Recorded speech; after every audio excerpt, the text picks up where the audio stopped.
Be vegan, make peace, do good deeds. Heaven Godspeed. Our programs offer many languages. Please visit suprememastertv.com/schedule. How did a little girl nicknamed Lilybeth grow up to become a beloved queen, an iconic figurehead, a stabilizing force, and a peacemaker in the world?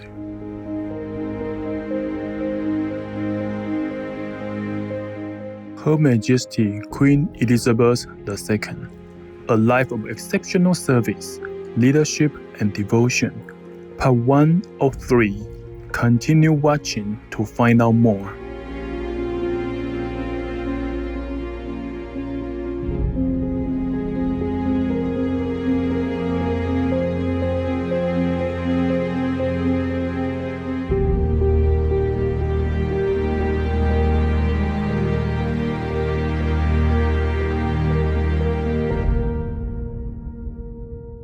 Yeah, continue with your war, cause hell is really proud of you and has prepared all the necessary torture waiting for you.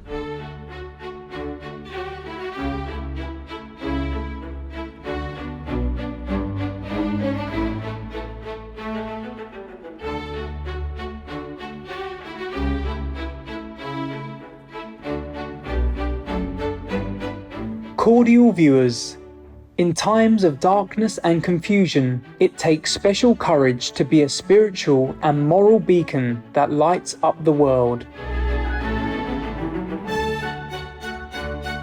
May God keep you safe in His loving embrace.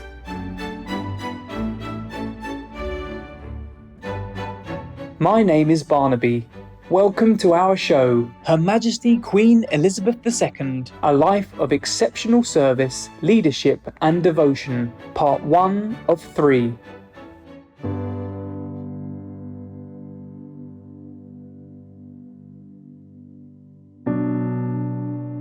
On September 8, 2022, the world was deeply shaken and saddened by the passing of the much cherished and respected sovereign, Her Majesty Queen Elizabeth II.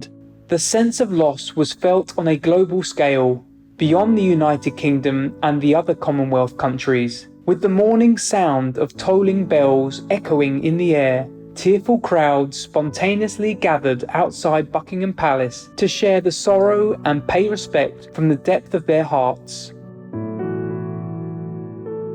Heartfelt condolences poured in from all over the world.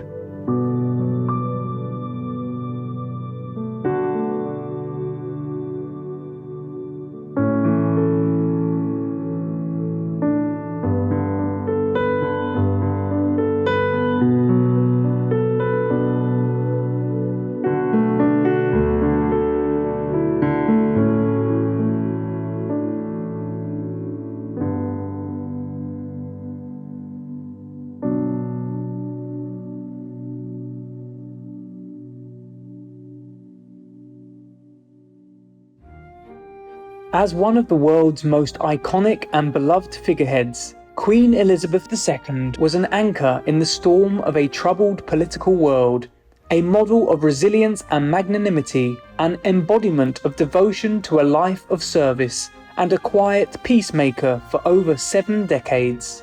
She travelled more extensively than any other monarch in history to foster friendship and reconciliation among nations. Some of her more notable trips included the following countries: West Germany in 1965, historic first official visit to Germany by a British royal since 1913, Yugoslavia in 1972, China in 1986, Russia in 1994, and Republic of Ireland in 2011.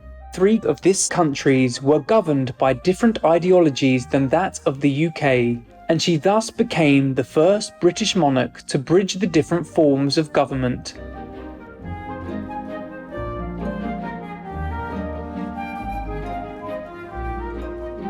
With a backdrop of enormous social and economic change, Her Majesty delicately upheld tradition, yet conformed with the times in caring for the people.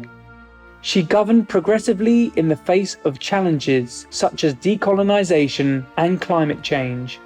Highly valuing the spirit of public service, she generously supported many charitable causes, as well as advanced animal people welfare.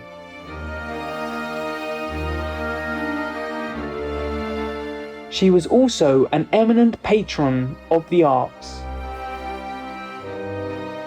In our three-part show, let us reminisce Her Majesty Queen Elizabeth II's extraordinary life of remarkable achievements as she went from being an innocent young girl to becoming a queen and one of the world's most revered and influential leaders.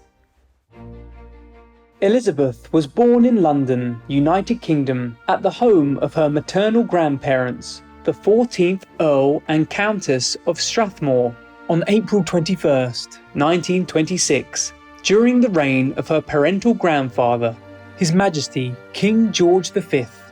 Her father was then His Royal Highness Prince Albert, Duke of York, the second son of King George V.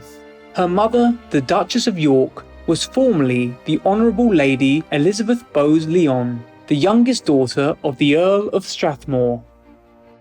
At the age of 1 month, Elizabeth was baptised in the private chapel of Buckingham Palace and given the name Elizabeth Alexandra Mary, but would be affectionately called Lilibet by her close family members.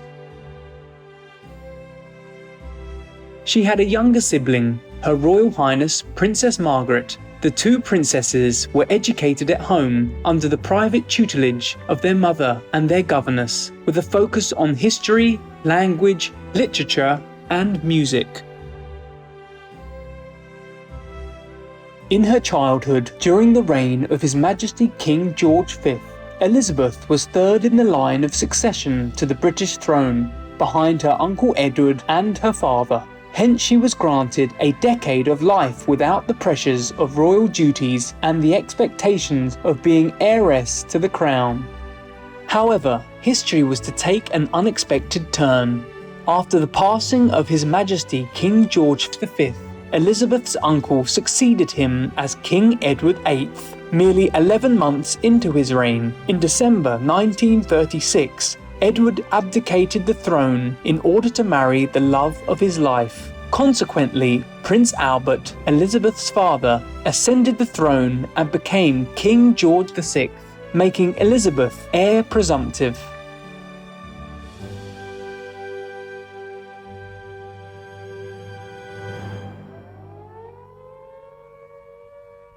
In 1939, Britain began to engage in combat against the military aggression in Europe. To avoid the danger arising from the subsequent aerial hostilities, it was suggested that the two young princesses should evacuate to Canada. However, with pride and bravery, Elizabeth's mother rejected the advice, stating, "The children won't go without me. I won't leave without the king, and the king will never leave." The royal family then evacuated from London and moved among several royal properties. Eventually, in 1940, they settled in Windsor Castle, where they spent most of their time during the following 5 years. The holy month of Ramadan is a period of peace and contemplation of the suffering of others. We must take individual responsibility for embodying the change we wish to see in the world. When we hear of injustice or cruelty perpetrated against others, let's look inward, examine our own behavior, and commit to a non-violent approach in our own lives. Mimi Bakerchi, vegan. Gracious viewers, let's now pause for a moment to hear a brief message. We'll return shortly. Please stay tuned to Supreme Master Television.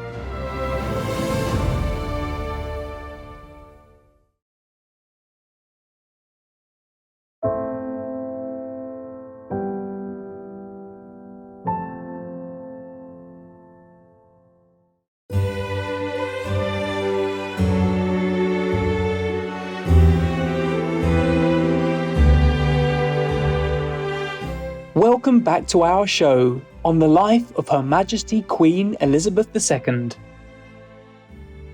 Despite being only 14 years old, Elizabeth was already serving her people in various capacities. On October 13, 1940, she made her debut radio broadcast via the British Broadcasting Corporation's Children's Hour programme to reach out to her country's evacuated children, providing them with comfort, encouragement and hope.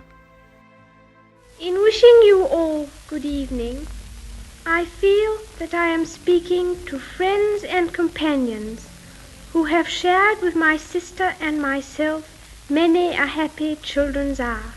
Thousands of you in this country have had to leave your homes and be separated from your fathers and mothers.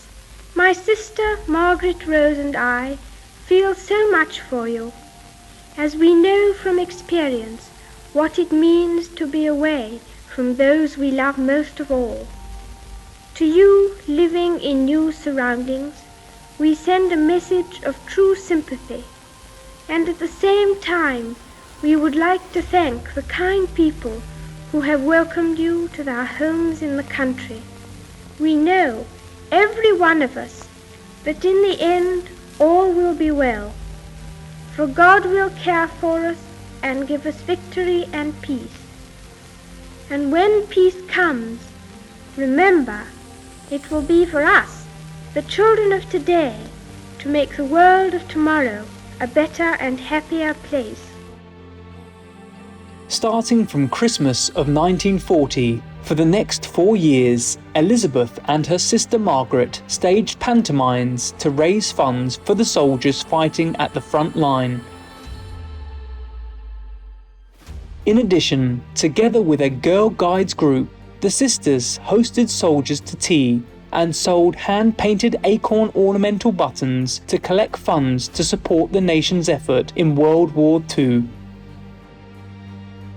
In 1942, on her 16th birthday, Elizabeth made her official public debut at Windsor Castle to inspect the Grenadier Guards, an infantry regiment of the British Army, as Honorary Colonel-in-Chief. 1 year later, she undertook her first solo public engagement, spending a whole day with the Tank Battalion of the Grenadier Guards.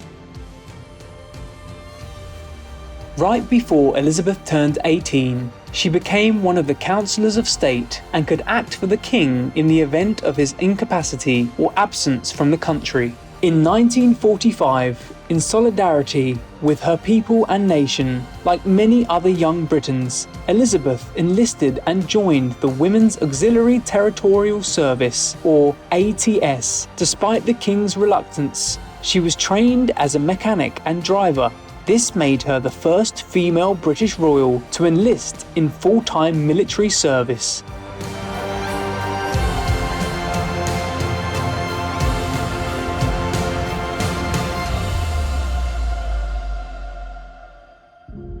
In early 1947, accompanying her parents, Elizabeth made her first overseas tour, visiting South Africa and what is now Zimbabwe. In Cape Town, via a radio broadcast, she made her famous pledge to all the peoples of the British Commonwealth and Empire on her 21st birthday.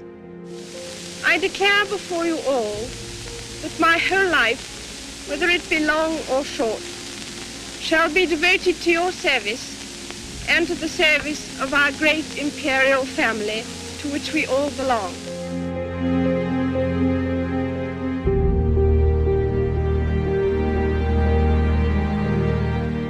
Later that same year, Elizabeth was officially engaged to His Royal Highness Prince Philip, the son of His Royal Highness Prince Andrew of Greece and Denmark, and the great-great-grandson of Her Majesty Queen Victoria. The couple first met in 1934 at a royal wedding, and again on a family trip when Princess Elizabeth was 13. After that time, they kept in touch and continued to correspond with each other during the war. Philip, who served as a lieutenant in the Royal Navy, also took leave sometimes to visit Elizabeth. On November 20th, 1947, Elizabeth and Philip were married at Westminster Abbey in London, receiving the royal titles Duchess and Duke of Edinburgh. BBC Radio broadcasted the joyous ceremony to a worldwide audience. 1 year later, on November 14th, the young couple welcomed their first child, Charles, who is now His Majesty the King of the United Kingdom and other Commonwealth realms, followed by their second child, Princess Anne, in 1950. After Elizabeth's succession to the crown, the couple were blessed with 2 more children, Prince Andrew and Prince Edward. Despite her desire to spend more time with her children, Elizabeth had to fulfill her increasing royal duties and public engagements due to the declining health of her father. Her strong commitment to fulfilling her role and serving her nation gave her strength to make personal sacrifices. Vegan, 'cause we aren't a soul-despised beast. Idealistic viewers, thank you for your company today during our show, Her Majesty Queen Elizabeth II, A Life of Exceptional Service, Leadership and Devotion, Part 1 of 3. Please join us again this Saturday, December 8th, for Part 2. Up next is Vegan Boxing Rabbi Yuri Foreman, Vegan, Part 2 of 2, right after Noteworthy News.